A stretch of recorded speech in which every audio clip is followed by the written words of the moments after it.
Quizá no es una coincidencia que estemos tan obsesionados con estos libros extraños, bizarros y paranoicos. Hola, este es el sexto episodio de Maldecidos Servicios Lectores y hoy vamos a explorar una idea que atraviesa mucha de la literatura contemporánea, la paranoia. ¿Qué se esconde detrás de estas formas de interpretar el mundo?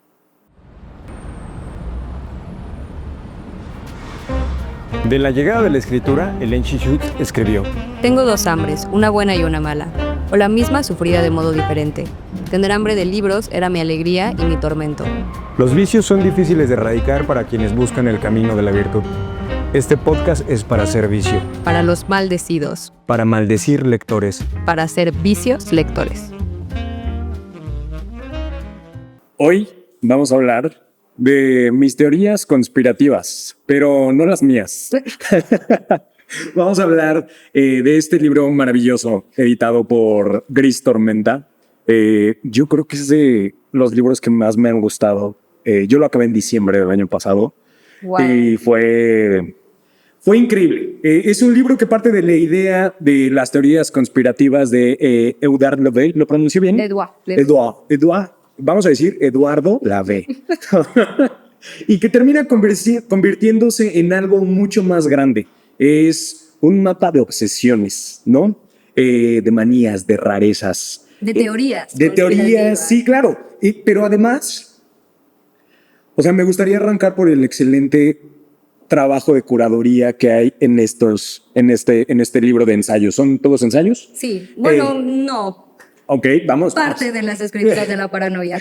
Justo. Y el trabajo de curaduría para la colección de disertaciones que trabaja Gris Tormenta es brillante. O sea, hay muchísimas voces. Tienes, lo hablábamos ya en episodios anteriores, ¿no? Tienes pesos pesados como David Foster Wallace, Amélie Nothomb, y me parece que el trabajo de esta colección es explorar cómo ven el mundo los escritores, ¿no? Cuando la sensibilidad literaria transforma la realidad en una experiencia que va entre la obsesión y la paranoia, ¿no? Las conspiraciones no son solo una teoría, de repente parece que construyen la realidad de estas mentes brillantes, porque hay que decirlo, son mentes muy cabronas las que hay en este libro.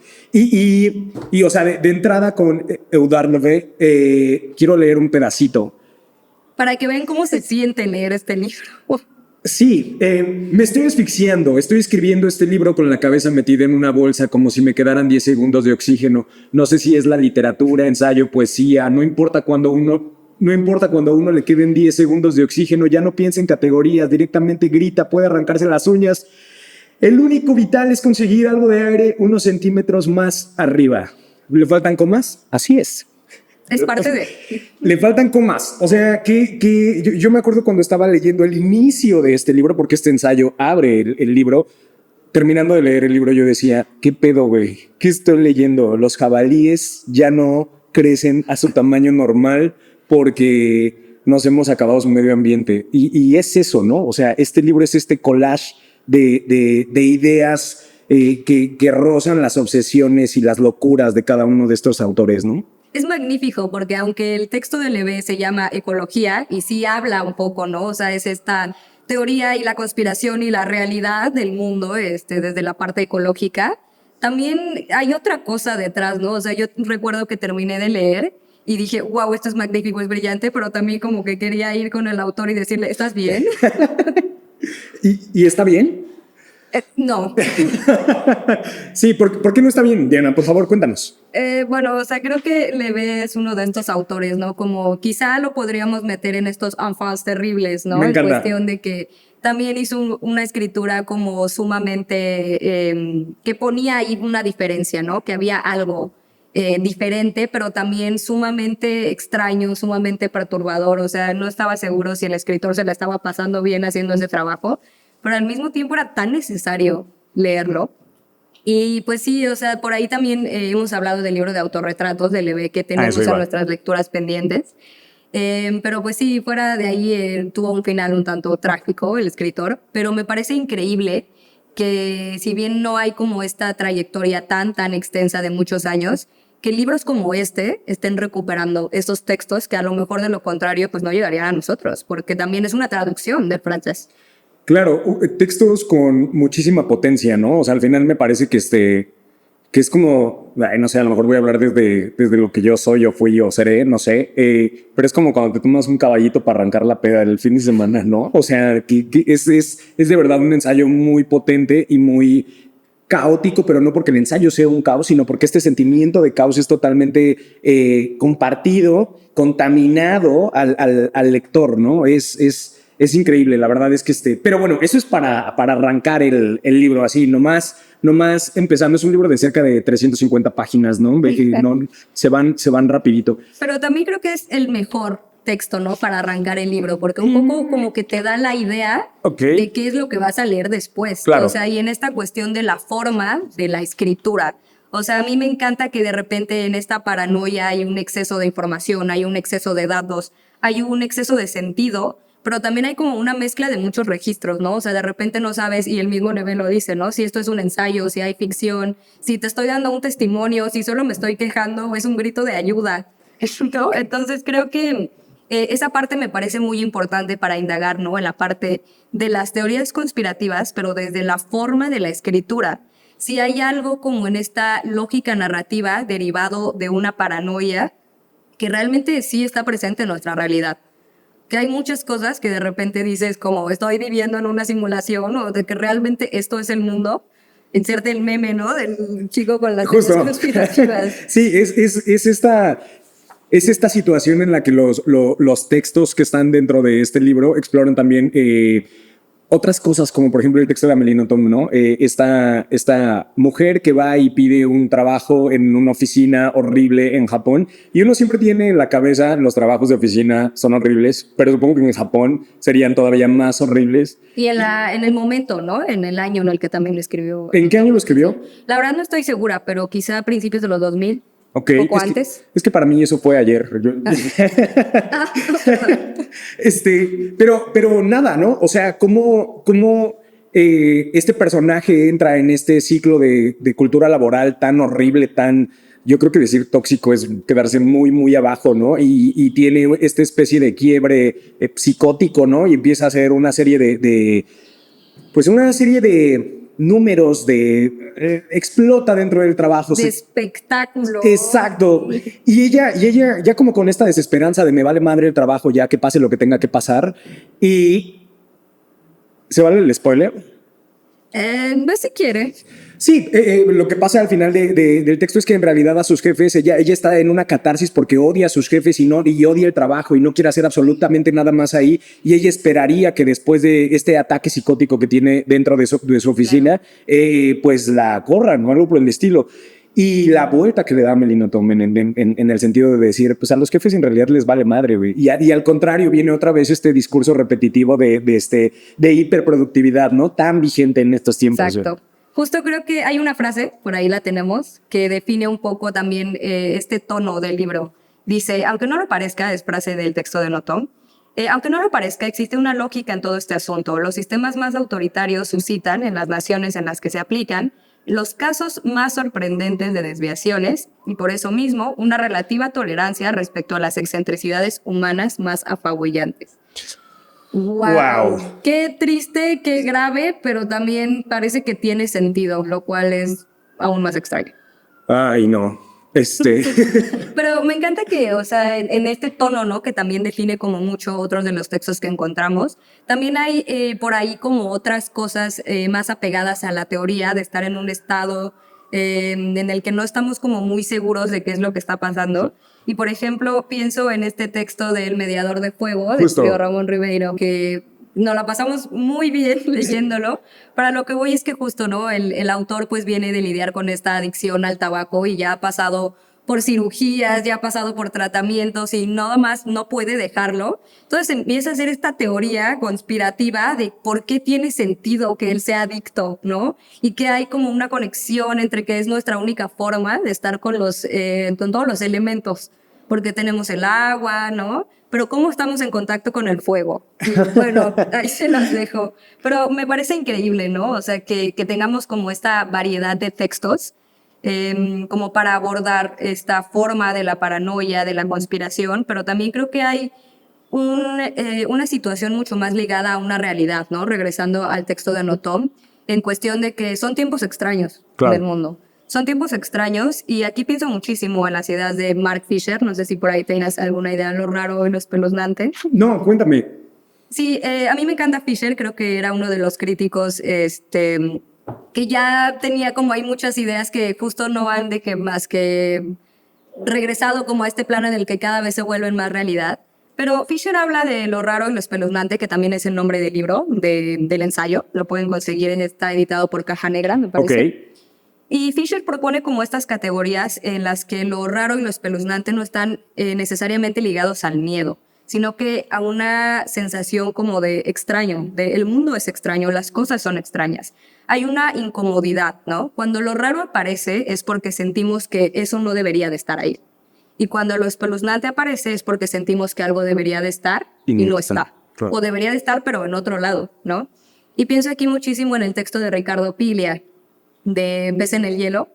No sé si recuerdas, ¿no? Como que le encargan hacer un trabajo de otro autor, pero él también está pasando por una ruptura, está pasando como por cosas y de repente siente que ve cosas en todos lados y siente que en cualquier momento se va a encontrar con sí mismo o con la chica, en fin. Y es espeluznante, ¿no? Porque uno se mete en el texto o sea, si uno se pone los zapatos del protagonista, o sea, imagínate que a la vuelta de la esquina ves a alguien que tú quieres, con quien tú quieres estar y resulta ser que la estás casando porque de repente también se pone ahí como medio, como acosador, anda viendo en dónde está y cuando finalmente se encuentra a esta persona resulta ser que es él y lo que le hace eso a tu cabeza, ¿no? Exacto. Es increíble. Sí, sí. Y va como desde lo más individual, como en este texto en el que hay como un trasfondo pues personal, ¿no? De él, pero también a lo colectivo. O sea, digo, como en el texto de Notom, realmente como que yo sí sentí un punto en el que dije, claro, o sea, hay días en las que te la estás pasando tan difícil en el trabajo que perfectamente podrías ir y echarte el bote de basura encima. Sí, ya Pero quieres a lo aventar que toda voy- la mierda, güey. Hola. la paranoia como que deja de ser individual y también se vuelve algo colectivo en los tiempos que estamos viviendo. Al final del día, Fisher habló de lo raro y lo espeluznante como efectos que si bien vemos en libros en los que ya conocemos que es parte de terror, ciencia ficción, el thriller policial, también son como efectos de los tiempos capitalistas, de la realidad en la que estamos viviendo, exceso de información, tecnología. Exceso de productividad, escasez de recursos, bien alegres, tiempos lindos los que nos tocó vivir. Sí, o sea, pensando como un poco en lo raro y lo espeluznante, o sea, también pienso como llevado a muchos más géneros, era lo que decíamos, ¿no? En este libro hay ensayos, pero también hay ficción, pero también hay cosas que no estamos seguros Me recuerda de un poco. qué es lo que son. Sí, me recuerda un poco este libro de Emiliano Monge, ¿no? No contar todo, en el que hay como este discurso, de hecho lo he comentado varias veces en otros sitios, en el que hay este discurso que no queda tan claro si es una entrevista, pero es una entrevista donde no escuchas a los dos Exacto, y interlocutores. no hay nombres, ¿no? De habla Emiliano, 2 puntos. Exactamente, y luego uno a través de estos formatos empieza a descubrir otro tipo de personajes y de situaciones del personaje. Y de repente el libro regresa y ya está en un soliloquio porque anda buscando al Ejército de Liberación Nacional en la Sierra Chiapaneca, escuchando Radiohead. O sea, es de verdad este tipo de libros y de textos que más allá de plantear algo hiper erudito, plantean la locura y cómo la locura se siente tan cercana en los tiempos que corren, ¿no? O sea, es de verdad increíble. Pero regresando al libro. Sí. Y bueno, hablábamos en capítulos anteriores, ¿no? Que me parece que un poco se conectan Mónico Ojeda, Mariano Enríquez, etcétera, etcétera. La fragilidad de la psique humana, ¿no? Repito, todos estos personajes tan brillantes, porque además hay un texto de David Foster Wallace que me encanta y justo lo comentábamos ayer sobre cómo es David Foster Wallace hablando de su infancia o adolescencia en Kansas y cómo él quería jugar tenis y juega tenis y entrenando tenis en Kansas y que al inicio del texto te describe cómo yo no conozco Kansas. ¿Tú conoces Kansas? No. Pero bueno, es una ciudad con muchísimo viento y el viento es algo importante a trabajar con cuando estás jugando tenis, según David Foster Wallace, porque yo no juego tenis.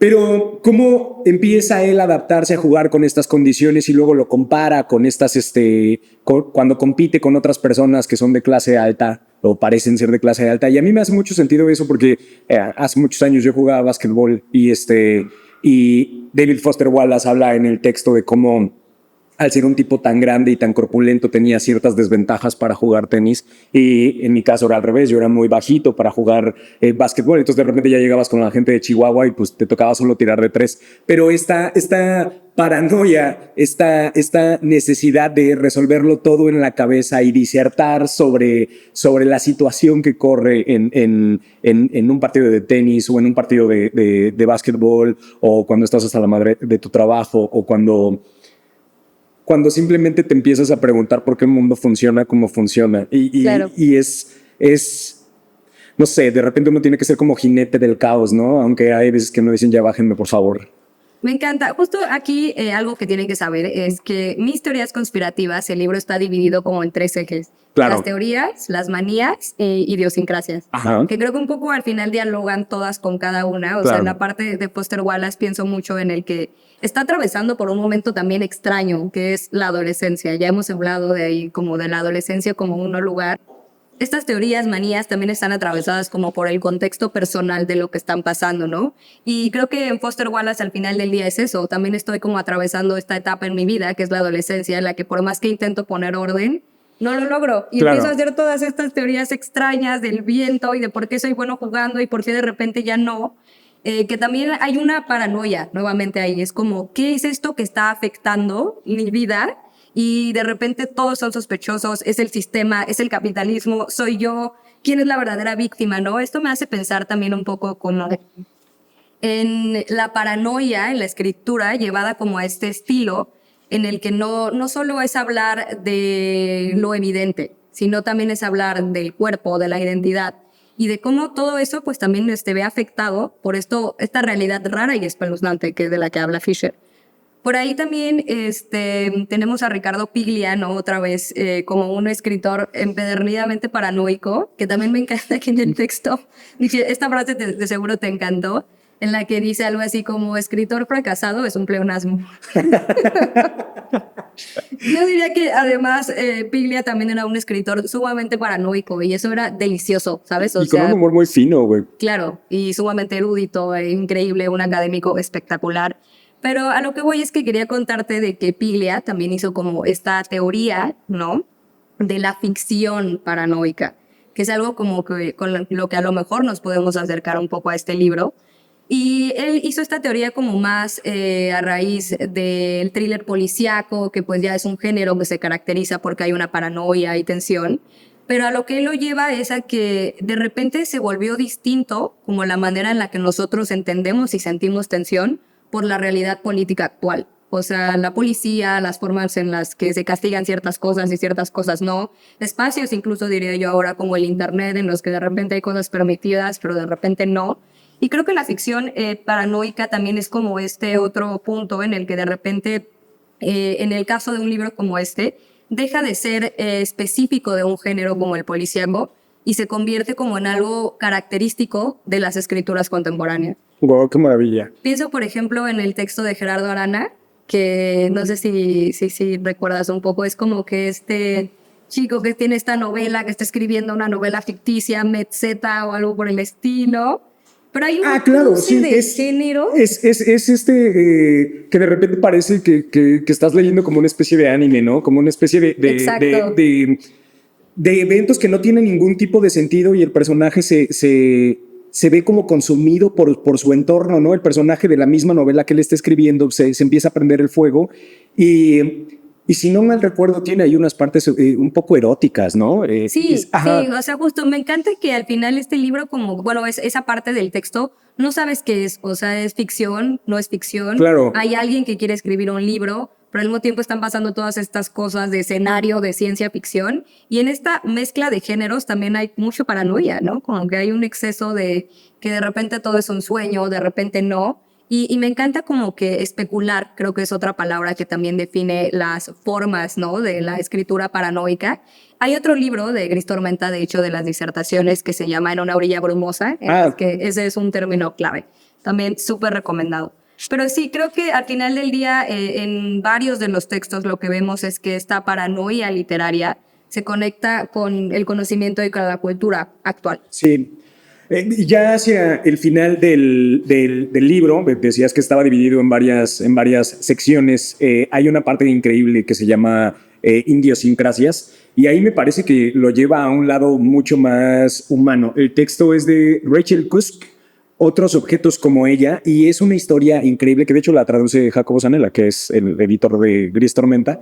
Y está muy interesante porque arranca esta historia con una contemplación de arquitectura, con alguien que desea construir un lugar para su madre, que evidentemente está en una situación pues de salud complicada.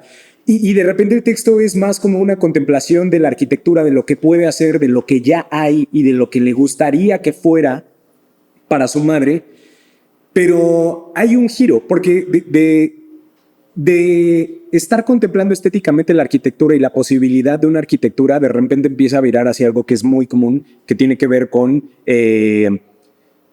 tener recursos para construir. O sea, Claro. no es fácil, ¿no? Y la paranoia de este texto, la conspiración empieza desde el lado de la familia. Nuestra personaje tiene un hermano del que tú nunca sabes directamente en dónde está, qué hace. Ya hacia el final del texto se descubre qué onda con él, pero hay una presión que va de menos a más a lo largo del texto por los recursos con los que se está financiando la supuesta construcción, y cómo esta personaje que tiene que cuidar a su madre, y digo ese tiene es muy importante, tiene que cuidar a su madre para que la señora tenga una vida de calidad, y pues este cuidado, algo también de lo que se debería hablar muchísimo, pues tiene un costo en tiempo y no precisamente en dinero. Finalmente empiezas a sumergirte en la presión que hace el hermano hacia ella, y esta presión de qué le estás haciendo al dinero de mi mamá, te estás robando el dinero de mi mamá, y termina por llevarla a lugares muy oscuros, ¿sabes? Me encanta esta percepción que al inicio tiene este ideal estético de wow, la casa de mi mamá, y ya hacia el final del texto creo que el spoiler está de más, vale toda la pena, pero va hacia un lugar muy oscuro en la que pues obviamente tienen que intervenir abogados, etcétera, etcétera, y la paranoia de repente empieza a permear hacia el abogado, ¿sabes? Sientes este sitio, acoso y esta falta de comprensión, y al mismo tiempo la vulnerabilidad de su mamá, porque nuestra personaje tiene que seguir siendo el fuerte para con su mamá. Claro. Y me llama la atención que esté en la sección de idiosincrasias, porque, digo, esto es solamente una opinión personal, pero me parece que la idiosincrasia del hermano es evidente, la total desconexión del estado real de la madre y de su hermana, y hay una avaricia, hay este deseo de acumular y de poseer, y cuando terminas descubriendo qué tipo de persona es el hermano, y yo los invito a que lo descubran, la verdad es que es precioso. Y hay otro texto más que me encanta. Este texto tiene que ver con un hombre de clase alta que está en una gasolinera, en un Mercedes-Benz. No estoy spoileando nada. Y de repente llegan, esto es en los primeros 2 párrafos, y de repente está evidentemente en España, y llegan 2 chicas, una rubia, una morena, preciosas, las describe increíblemente bellas. Y entonces empiezas a ver cómo el personaje empieza a idealizar la juventud de ellas, y además a idealizar su posible juventud con ellas, ¿no? Les ayuda a cambiar unas llantas, y hay este intercambio sumamente educado, porque él es un hombre educado de clase alta con ellas, pero también te clavas en la perversión de este personaje, ¿sabes? Y es un pedacito de historia muy breve en el que ocurren muchísimas cosas, porque mientras todo esto ocurre, él recuerda a su actual esposa, que aparentemente es una japonesa de clase alta, y él va a recogerla al aeropuerto, ¿no? Y entonces empiezas a contrastar el ideal que él tiene de estas chicas para con ellas, y no sé si es el ideal, pero sí a lo mejor los estereotipos que tenemos de la gente de clase alta en Japón, ¿sabes? O sea, una mujer aparentemente y desde la perspectiva del personaje brutalmente vacía, únicamente preocupada por el dinero. Claro, pero o sea, justo, ¿no? Tenemos por otro lado, en el texto de Notom también hay una crítica muy fuerte hacia la mujer japonesa, ¿no? Claro. Y también todas las violencias que rodean esa construcción cultural a las que son sometidas. O sea, me parece como que incluso dialoga un poco esa parte, ¿no?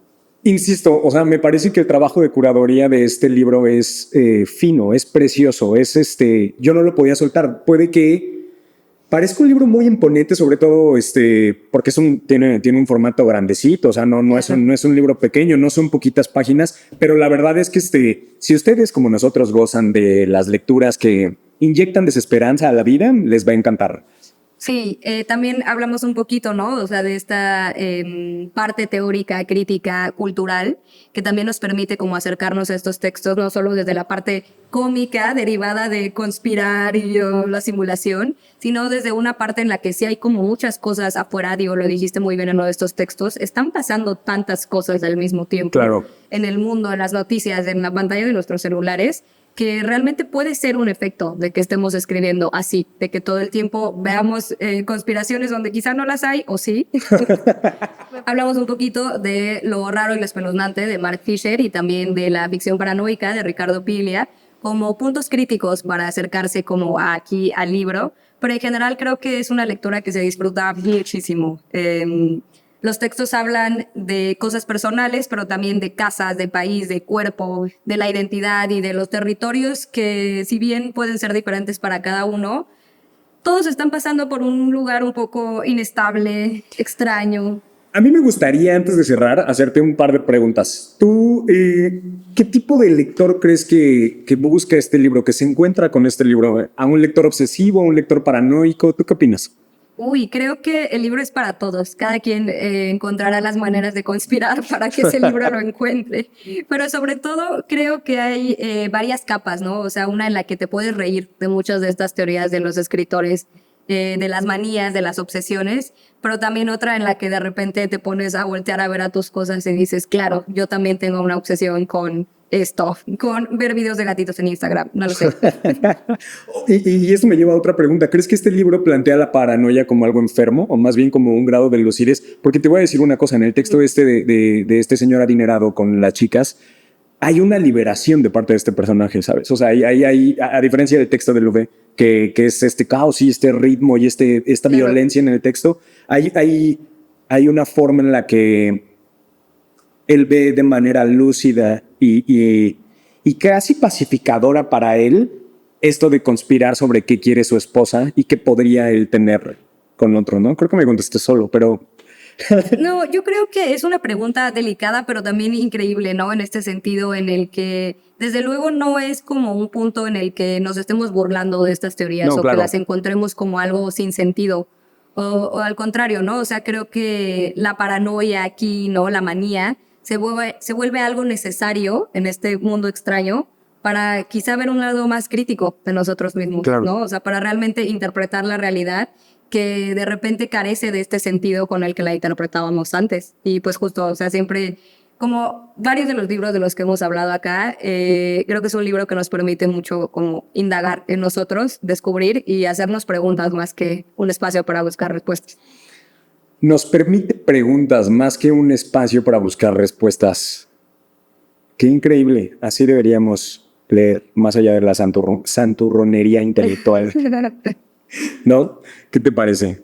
Increíble. Bien, pues este fue el 6º episodio de Maldecidos Servicios Lectores. Nos vemos en el próximo capítulo. Una cosa más. Adelante, sí.